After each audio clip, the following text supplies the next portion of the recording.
इस वीडियो में हम फिजिक्स का सेक्शन स्टार्ट कर रहे हैं, तो ये वीडियो आपके लिए काफी महत्वपूर्ण रहने वाला है। आपको पता चलेगा कि किस तरह के क्वेश्चन फिजिक्स में बनेंगे और आते हैं। ये 2018 का क्वेश्चन पेपर है। तो चलिए शुरू करते हैं बिना देर किए हुए।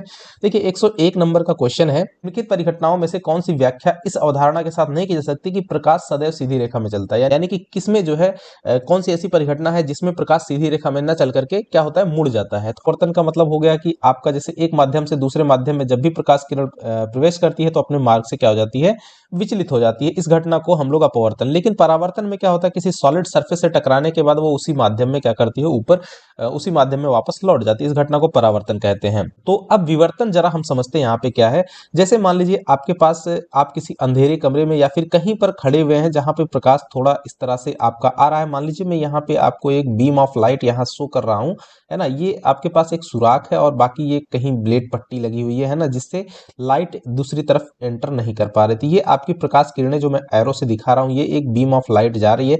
इस तरह से इस खाली स्थान से होकर के जब ये जाती है तो इस लाइट को ऐसे ही सीधे निकल जाना चाहिए, राइट। लेकिन सामने अवरोध पड़ने के कारण आपने देखा होगा कि इस सुराख के बगल से, इस छिद्र से जब लाइट पास करती है, इसके बगल भी लाइट जो है आपको नजर आने लगती है। तो इससे यही पता चलता है कि लाइट जो है जो सीधी रेखा में जाने की बजाय इस तरह से इधर भी फैल गई। तो यही है इसके मुड़ने की घटना और यही घटना कहलाती है आपकी विवर्तन, जिसको बोलते हैं डिफ्रैक्शन ऑफ लाइट। तो विवर्तन में लाइट क्या हो जाती है, मुड़ जाती है अपने रास्ते से। तो इसके माध्यम से हम जो है क्या कर सकते हैं, इस अवधारणा को नहीं बता सकते कि प्रकाश सदैव सीधी रेखा में चलता। सही आंसर क्या बनेगा बच्चों, विवर्तन हो जाएगा आपका, डिफ्रैक्शन ऑफ लाइट।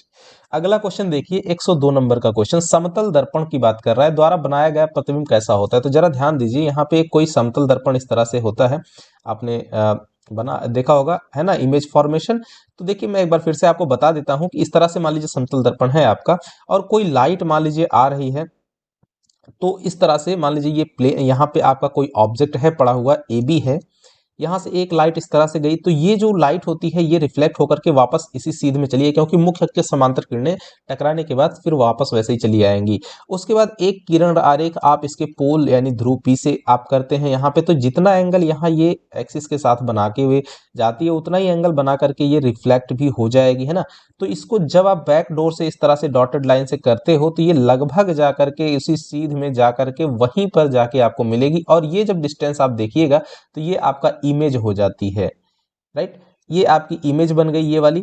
तो कितनी दूरी पर, जितनी दूरी पर ये वस्तु रहती है उतनी ही दूरी पर ये आपका इमेज भी बनता है। तो U और V यानी वस्तु प्रतिबिंब से, दर्पण से प्रतिबिंब की दूरी और दर्पण से वस्तु की दूरी दोनों बराबर होती है, पहली बात। तो यहाँ पे और उसके बाद जो साइज होती है यानी कि ए बी जो होगा, ए बी लेंथ, वो आपकी ए डैश बी डैश अगर हम इसको कहें तो ए डैश बी डैश के बराबर होगा। क्यों? क्योंकि जितनी बड़ी वस्तु उतना बड़ा प्रतिबिंब बनता है। और साथ ही साथ में प्रतिबिंब कैसा होता है, लेटरल इन्वर्टेड होता है ना, लेटरल इन्वर्जन होता है इमेज में। लेटरल इन्वर्जन का मतलब, जिसको हम लोग पार्श्वीय उल्टा कहते हैं, इसका मतलब होता है जो लेफ्ट साइड रहेगी वो आपका राइट दिखेगी और राइट साइड आपको कैसी फील होगी कि लेफ्ट दिख रही है। इस चीज को बोलते हैं लेटरल इन्वर्जन। तो ध्यान रखना दो बातें होती हैं, क्या कि एक तो वस्तु आपके सेम आकार साइज की बनेगी, दूसरी बात क्या होती है, जितनी दूरी पर दर्पण से वस्तु रहेगी उतनी ही दूरी पर इमेज बनेगा, यानी दर्पण से उतनी दूरी पर इमेज बनेगा। और क्या होता है, तीसरी बात कि लेटरल इन्वर्जन की घटना होती है समतल दर्पण में यानी प्लेन मिरर में। तो यहाँ पे देख लीजिए, अब जो आपके स्टेटमेंट दिए वस्तु के आकार से दुगना बिल्कुल नहीं होता है इमेज, वस्तु के आकार का आधा भी नहीं होता है, बराबर कहता तो यहाँ पे कंसीडर करते क्योंकि वो चीज होती है। लेकिन तीसरे में कह रहा है वस्तु के आकार के बराबर आकार का होगा, बिल्कुल सही बात है, ये होता है। पार्श्वीय उल्टा यानी लेटरल इन्वर्टेड होता है, लेटरली इन्वर्टेड यानी कि दाया का बाया, बाया का दाया, तो ये भी होता है। यानी तीसरा और चौथा इसमें जो होगा वो सही हो जाएगा। तो थर्ड फोर्थ ये आपका ऑप्शन नंबर सी में दिया हुआ, तो ये आपका सी सही हो जाएगा बच्चों। तो इस तरह से क्वेश्चन देखिए आपके सामने आते हैं। चलिए अगले क्वेश्चन को देखते हैं। ये देखिए कह रहा है चम्मच, उसके बाहर की ओर उभरे हुए भाग, जैसे ये आपका उभरा हुआ भाग की बात कर रहा है, ये आपका स्मूथ स्पून हो गया, राइट। ये मान लीजिए स्पून हो गया आपका। तो अब इस स्पून में जो है कह रहा है ये जो बाहर वाला हिस्सा है, ये हिस्से की बात कर रहा है, इस हिस्से की बात कर रहा है, राइट। तो ये आपका उभरा हुआ भाग कैसा दिखता है, जरा ये देखिए। ये अब उभरे हुए भाग की बात कर रहा है, ये आपका कैसा दिखता है, ये आपका उत्तल दर्पण की भांति बिहेव करता है। तो अब जरा ध्यान दीजिएगा कि उत्तल दर्पण अगर है तो यहाँ पे इस तरह से उत्तल दर्पण होता है, तो इससे जो इमेज फॉर्म होती है वो हमेशा पीछे की तरफ दर्पण के पीछे बनती है, और दर्पण के पीछे बनेगी तो इमेज कैसी होती है, वो हमारी काल्पनिक इमेज या आभासी इमेज कहते हैं उसको। और आभासी इमेज क्या होती है, सीधा होता है ना। अगर आभासी इमेज है तो वो सीधा। तो क्या हुआ, हमको पता चला कि दर्पण कैसा होता है, किस दर्पण की भांति व्यवहार करता है, तो उत्तल दर्पण। लेकिन अगर अंदर की बात करता तो ये होता अवतल। ठीक है, तो ये दोनों बातें ध्यान रखिएगा। इसने बाहर पीछे वाले साइड की बात करा तो वो आपका उत्तल दर्पण होगा, उत्तल दर्पण से इमेज कैसा बना, हमारा सीधा बना। तो ऑप्शन नंबर सी आपका सही हो जाएगा डियर। तो इस तरह से हम लोग आंसर करेंगे, लेकिन अंदर कह देता तो ठीक इसका उल्टा हो जाता है ना। अगला क्वेश्चन है 104 नंबर। देखिए, अनंत दूरी पर रखी हुई एक वस्तु अवतल दर्पण के समक्ष x दूरी पर रखे पटल पर एक स्पष्ट और दीप्त प्रतिबिंब यानी कि साफ सुथरा इमेज बनाती है, तो x किसके बराबर होगी। ध्यान दीजिए, इन अनंत दूरी पर रखी एक अवतल दर्पण, तो यहाँ पे फॉर्मेशन कर लीजिए इस तरह से। ये आपका मान लीजिए ये अवतल दर्पण है, मैं यहाँ पे बना दे रहा हूं, और इसने कहा अनंत पर, तो ये मान लीजिए अनंत दूरी है ना, ये अनंत है, ये अनंत है। और अनंत से अगर अनंत पे कोई वस्तु है तो अनंत से आने वाली जो प्रकाश किरणें होती हैं वो कैसी चलती हैं, मुख्य अक्ष के समांतर चलती हैं, ये आपको पता होना चाहिए। तो इस तरह से इसका इमेज फॉर्मेशन होगा। अब इसके बाद क्या होता है, इसका मान लीजिए यहाँ पे ये सेंटर है और ये यहाँ पे फोकस है, फोकस से ही होकर कि ये परावर्तित किरणें पास करती हैं सभी की सभी, यानी इमेज कहाँ पर बनता है, आपका मुख्य फोकस एफ पर। अब एफ से, और ये ध्रुव पी है, तो एफ से पी की जो दूरी होती है उसको फोकल डिस्टेंस एफ कहते हैं। तो जो एक्स होगा, देखिए क्या कह रहा है, अनंत दूरी पर रखी हुई वस्तु अवतल दर्पण के समक्ष x दूरी पर पटल स्पष्ट प्रदीप्त बनाती है, तो x बराबर होगा, है ना। x दूरी पर रखे तो x किसके बराबर होगा, देखिए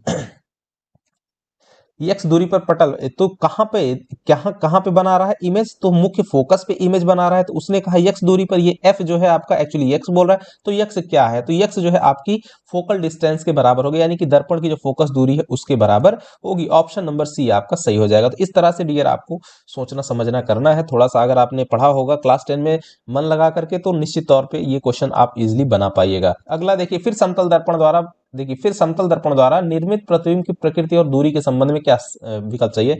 तो मैंने बताया कि जो u होता है वो v के बराबर, ये पहली केस है, राइट। उसके बाद h equal to H dash होता है, यानी जो ये इमेज की लेंथ है, और ये आपकी ऑब्जेक्ट की यानी कि वस्तु की दूरी, वस्तु का साइज और प्रतिबिंब का साइज दोनों बराबर होता है, दूसरी बात। और लेटरल इन्वर्जन होता है, ये तीसरी बात। तो ये तीन बातें होती है, इसमें से देख लीजिएगा कौन सा होगा। और साथ ही साथ में और जो इमेज होता है, इमेज उसका नेचर कैसा होता है, अगर हम बात करें तो काल्पनिक होता है, काल्पनिक, या फिर इसको आभासी हम लोग कहते हैं, आभासी, राइट। और आभासी होगा तो आभासी प्रतिबिंब कैसा होता है, सीधा होता है। तो इन सब चीजों के आधार पे आप इसको पढ़िए कि कौन सा वाला बैठेगा। वास्तविक होता है, बिल्कुल नहीं, आभासी होता है। पहली बात तो आभासी सीधा और समतल दर्पण के पीछे वस्तु के समान दूरी, बिल्कुल इसमें सभी बातों का जिक्र हो रहा है। ऑप्शन बी आपका सही हो जाएगा। आभासी बनेगा, ये देखिए यहाँ लिखा गया है। सीधा बनता है, ये देखिए आपको बताया गया। समतल दर्पण के पीछे बनता है, वो भी आपको बताया गया, ऊपर में फॉर्म करके हमने बताया था। आगे देखिए 106 नंबर का क्वेश्चन। एक अवतल दर्पण द्वारा एक वस्तु का आभासी प्रतिबिंब प्राप्त करने के लिए डैश रखी होनी चाहिए। अवतल दर्पण है ना, वस्तु का आभासी प्रतिबिंब, ध्यान देना, जैसे अवतल दर्पण ये है आपका, ये कोई अवतल दर्पण है, ये इसका सेंटर हो गया, ये इसका मुख्य फोकस, और ये पोल हो गया। तो ध्यान देना, वस्तु कहीं पर रहती है इस फोकस के इस साइड में कहीं पर रखी जाए, फोकस से लेकर के, लेकिन अगर इससे इसके बीच में कहीं पर रखी जाती है तो इसका इमेज पीछे की तरफ बनता है, राइट। तो ये अब जब इमेज पीछे की तरफ बनेगा दर्पण के, तो वो आपका काल्पनिक या आभासी प्रतिबिंब हो जाता है। तो इसने कहा कि आभासी प्रतिबिंब प्राप्त करने के लिए वस्तु कहां होनी चाहिए, तो दर्पण के ध्रुव P और मुख्य फोकस F के बीच में होनी चाहिए। तो इसमें देख लीजिए, मुख्य फोकस और ध्रुव P के बीच में, राइट। ये तो ऑप्शन नंबर डी आपका सही हो जाएगा इस तरह से। और अगर आपने पहले के वीडियोस नहीं देखे हैं तो उनको चैनल पे विजिट करके जरूर देख लीजिएगा, काफी इंटरेस्टिंग रहने वाले हैं। मैथमेटिक्स का पेपर कैसे आता है वहां आपको सब कुछ पता चल जाएगा, सॉल्यूशन कैसे करते हैं उसमें बहुत सारी तरीके, बहुत सारी ट्रिक्स आपको बताई गई हैं, वो सब चीजों का यूज करके आप प्रैक्टिस कर सकते हैं। फिलहाल और भी वीडियोस अभी आएंगे मैथमेटिक्स के, है ना, फिजिक्स के भी बहुत सारे वीडियो हम आपको अपलोड करेंगे। 3-4 वीडियो अभी और आएंगी आपके एग्जाम से पहले पहले, उनको वॉच कर लीजिएगा। फिलहाल वो फ्यूचर की बातें हैं, अभी जो अपलोडेड है उनको जाके देख लीजिएगा। और ये वीडियो जरा सा भी अगर आपको पसंद आ रहा है तो आप अपना प्यार जरूर दिखाइएगा, है ना। और कैसे दिखाना है वो आप जानते हैं। चलिए अगले क्वेश्चन की बात करें, 107 नंबर का, प्रकाश की शक्तिशाली समांतर किरणपुंज, यहाँ पे देखिए शक्तिशाली की बात कर रहा है ना, समांतर किरणपुंज प्राप्त करने के लिए जो किरणपुंज होते हैं समांतर में चलेंगे। फिर के लिए वाहनों की हेडलाइट की बात कर रहा है। बस की पॉइंट क्या है, हेडलाइट। हेडलाइट का मतलब जो अग्रदीप होता है ना, जो गाड़ी का जो अग्रदीप होता है उसमें ये जो लाइटें होती हैं वो आपने देखा होगा कि इस तरह से चलती हैं और बेहतर बीम देती हैं। तो ये आपकी जो इसमें हेडलाइट में वो किस तरह से, यानी कौन से दर्पण का यूज किया जाता है, तो इसमें कौन सा दर्पण लगता है, इसमें आपका सभी बच्चों को पता होना चाहिए कि अवतल दर्पण का यूज होता है। ध्यान देना, लेंस मत कर देना, है ना। क्या होता है, अवतल दर्पण। तो ऑप्शन नंबर बी आपका सही हो जाएगा। लेकिन अगर साइड विंग्स या फिर साइड मिरर की बात करता तो आपका क्या होता, उत्तल दर्पण सही हो जाता। ये क्लास 10 में भी क्वेश्चन कई बार पूछा गया है। 108 नंबर देखिए, सदैव आभासी और सीधा प्रतिबिंब, सदैव आभासी और सीधा, आभासी भी हो और सीधा भी हो। तो एक तो उत्तल दर्पण जो होता है आपका, है ना, उत्तल जैसे आपको मैंने यहाँ पे बताया, इस तरह से जो उत्तल रहता है इसका फॉर्मेशन जो होता है, इसमें भी इमेजेस हमेशा क्या बनती हैं, दर्पण के पीछे बनती हैं। हर केस में दो ही केस होती हैं, एक अनंत पर और एक अनंत से यानी कि एक फाइनाइट डिस्टेंस पे। तो दोनों केसेस में हमेशा कैसी बनती है, दर्पण के पीछे इमेज फॉर्म होगी। इमेज फॉर्म दर्पण के पीछे होगी यानी आभासी होगी। आभासी होगी तो क्या होगी, ऑटोमेटिक क्या होती है हमारी, सीधी। इमेज अगर आभासी है तो ऑटोमेटिक सीधा, लेकिन अगर रियल इमेज है तो वो हमेशा उल्टा बनता है। तो एक तो इसमें होता है, और दूसरा मैंने आपको समतल दर्पण की भी केस बता दी थी कि जितना ये दर्पण के सामने इमेज रखी हुई है, तो देखिए वस्तु रखी हुई है दर्पण के सामने, दर्पण के पीछे इमेज आपकी बनती है। तो ये भी आपकी कैसी हो जाएगी, आभासी एवं सीधा। तो हमेशा चाहे समतल दर्पण हो या फिर उत्तल दर्पण हो, दोनों केसेस में आपका क्या बनता है, हमारा इमेज आभासी और सीधा होता है। तो सही आंसर हो जाएगा, ए भी सही है बी भी सही है। इसका मतलब ए और बी दोनों सही है, ऑप्शन नंबर डी आपका करेक्ट होगा। चलिए आगे बढ़ते हैं, ये क्वेश्चन काफी इंपॉर्टेंट था। और ये देखिए अगला क्वेश्चन बहुत ही जायकेदार है ना। ये कह रहा है 109, यदि आवर्धन m का मान प्लस 1.5 है, आवर्धन हमको पता है कि m जो होता है वो क्या बताता है कि वस्तु की अपेक्षा प्रतिबिंब, वस्तु की अपेक्षा प्रतिबिंब कितना गुना बड़ा है। आवर्धन की यही डेफिनेशन होती है, यही आपको फील कराएगा। वस्तु की अपेक्षा प्रतिबिंब कितना गुना बड़ा है, या कितना बड़ा है या छोटा है। तो देखिए m बराबर होता है, अब यहाँ पे साइन की बात हम नहीं कर रहे हैं, h by H dash, right, sorry यहाँ उल्टा लिखा गया, एच डैश बाई एच, जहां एच डैश क्या है, ये आपकी प्रतिबिंब की ऊंचाई है और ये आपकी वस्तु की ऊंचाई है, राइट। तो ये हमको ध्यान होना चाहिए। और एक चीज बता दें कि चाहे दर्पण कोई सा भी हो या लेंस कोई सा भी हो, तो वस्तु हमेशा ऊपर रखी जाती है, ऐसा एज्यूम करके चला जाता है। ये वस्तु की हाइट है एच से दी गई है, तो जो कि प्लस ऊपर की तरफ है, इसलिए एच हमेशा ऑलवेज पॉजिटिव होता है, राइट। एच पॉजिटिव होता है, यहाँ पे दिया हुआ है, और इसका मतलब एच भी, एच डैश भी आपका क्या बन जाएगा, पॉजिटिव, क्योंकि यहाँ देखिए एच डैश बाई एच होता है। फिलहाल ये फॉर्मूले में ज्यादा कुछ पता नहीं है, हमको एम के मान से ही इस बात का पता लगाना है।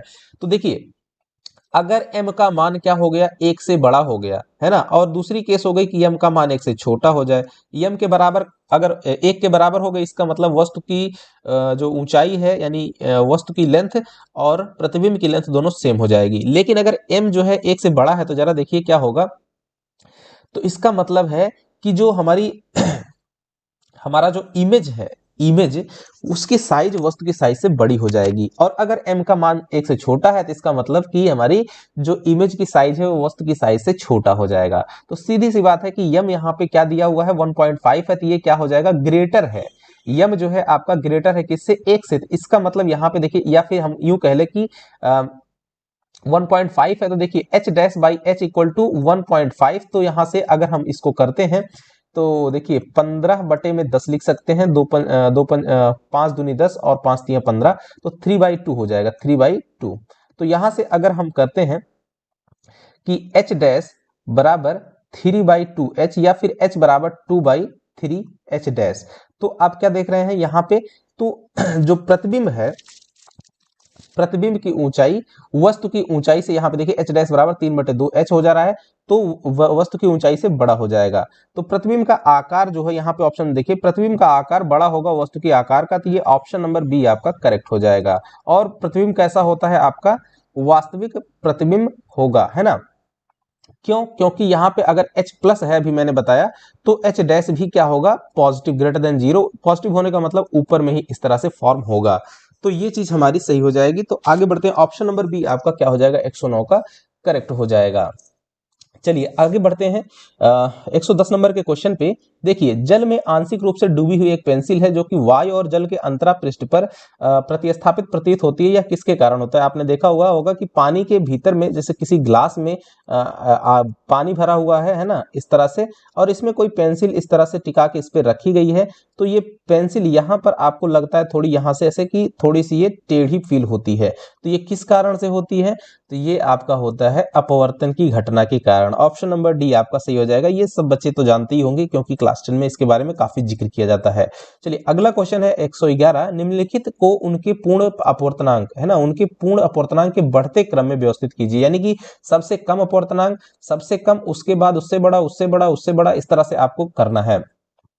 तो देखिए सबसे जो अगर हम यहाँ पे देखिए 4-5 चीजें हैं, 3-4 चीजें हैं। जल है, केरोसिन है। अगर हम वाटर के अपवर्तनांक की बात करते हैं तो इसका होता है 1.33। अगर हम केरोसिन ऑयल की बात करते हैं तो इसका अपवर्तनांक 1.44 के अप्रोक्सीमेट होता है। अगर हम ग्लास की बात करते हैं तो ग्लास का जो अपवर्तनांक होता है 1.5 के अप्रोक्सीमेट। और जो हीरा होता है, डायमंड की अगर बात करते हैं तो इसका अपवर्तनांक 2.42 के अप्रोक्सीमेट होता है। तो अब आपको साफ दिख रहा होगा कि वाटर का अपवर्तनांक सबसे कम, उससे ज्यादा केरोसिन ऑयल, उससे ज्यादा कांच और सबसे ज्यादा हीरा। तो ऑप्शन नंबर ए आपका करेक्ट हो जाएगा। इस चीज को ध्यान रखिएगा, ऐसे भी क्वेश्चन पूछते हैं।